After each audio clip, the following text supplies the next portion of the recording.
Hi guys, welcome to Localama, and today would be a lesson number 2, how to start knitting.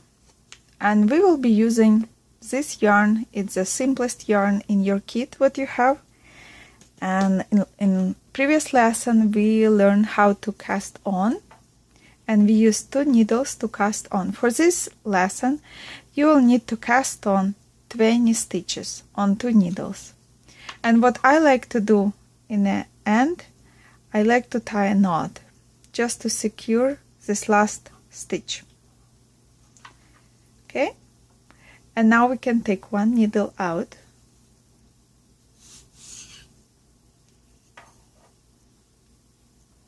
So we have stitches on one needle, and we have kind of like braid on the bottom,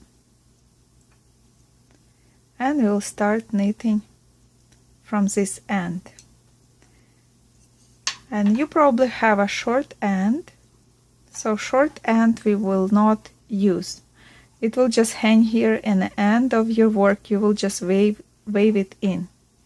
So we take the long tail which leads to the ball, and I'll show you how to place your yarn.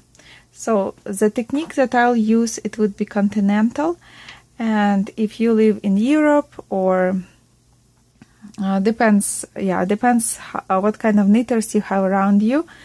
Some of them would use this technique.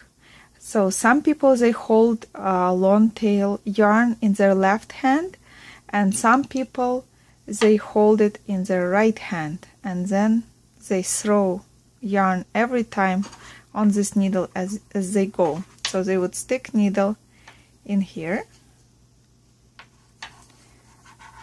and then they would throw yarn, and then they would knit. But the way I knit, I take this long tail, so short tail stays here.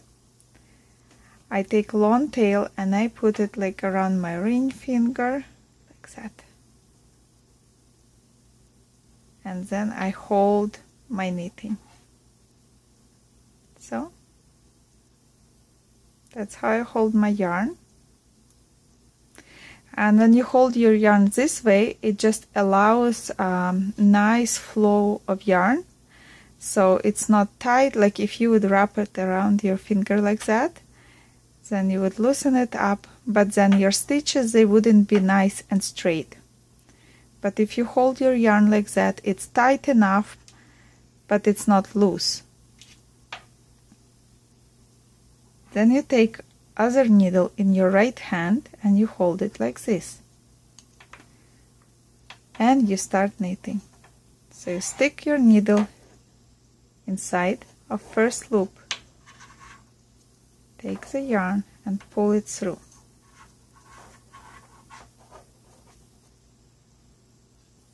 I decided to rearrange camera a little bit and see if it works better, that you don't have to listen to that sound, my needles banging on a table. So after we did first stitch, we are holding this stitch with our pointing finger, and we stick our needle again in this loop, and we grab that yarn, pull it through, and let it go. Again,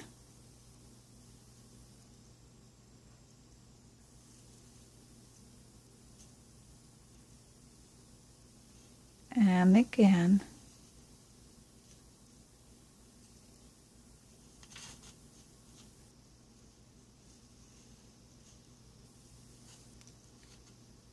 See, it's very easy and simple. Just stick your needle, grab the yarn, pull through. And see, with my left hand, I'm holding the needle with my 3 fingers and with a thumb, and my pointing finger is sticking out and holding the yarn.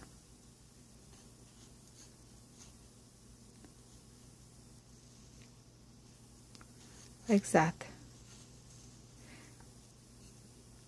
And you don't have to make your loops tight or too loose. Just let them wrap nicely your knitting needles. Then your stitches will be all the same and straight. And then your work will look neat and nice. So we knit and we go till the end of our row.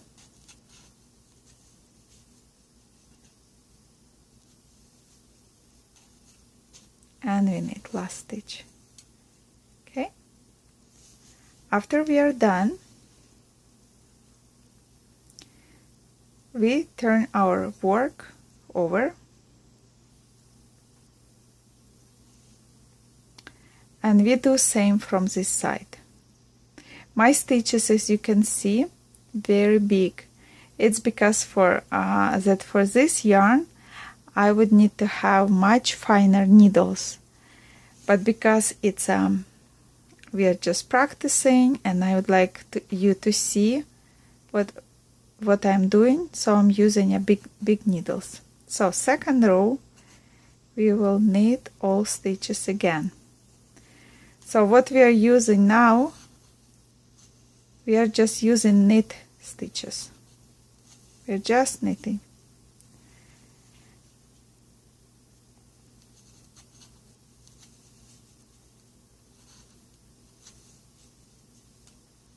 Like that.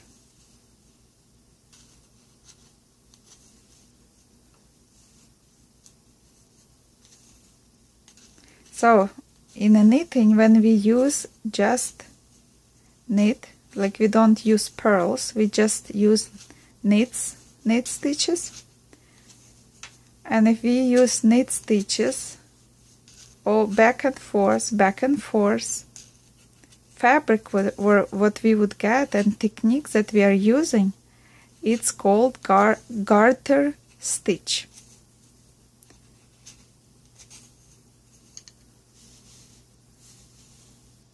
Okay, so we did second row, and again we flip our knitting around and we hold our yarn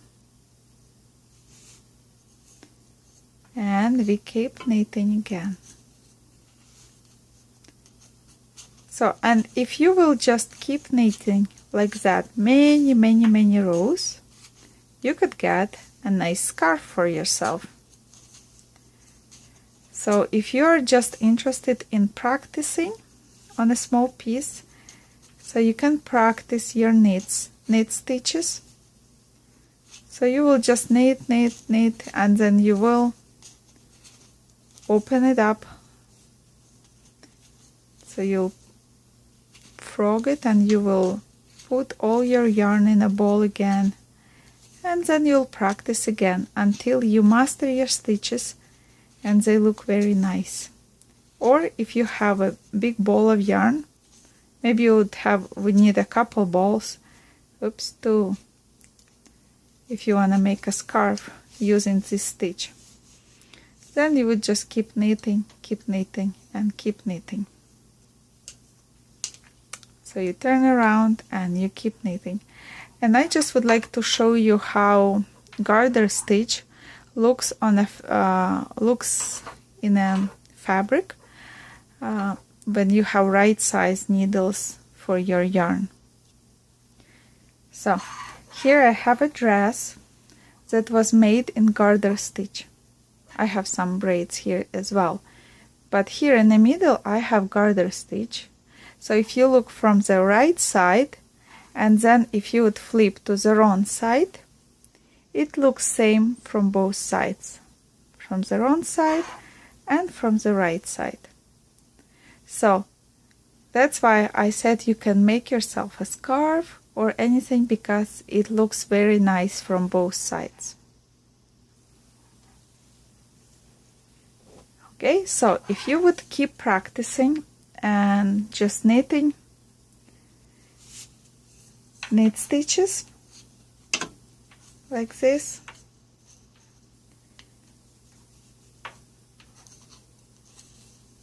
you will get garter stitch fabric.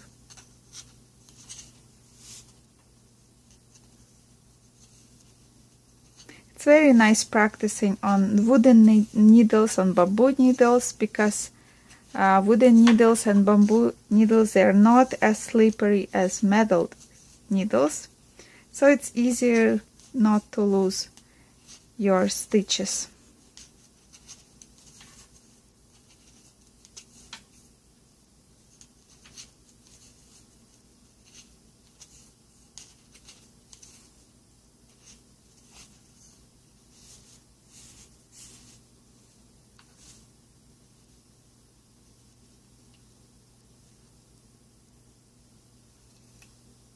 See, your fabric would be same from both sides. Very often garter stitch is used to make dishcloths or sweaters or scarves or hats, and sometimes people use it as combination with other stitches. But the easiest knit, it would be to use garter stitch, because you don't purl, you just use knits. Okay, I hope you enjoyed this tutorial, and I hope you will practice a lot and master your stitch, and see you in the next lesson. Bye.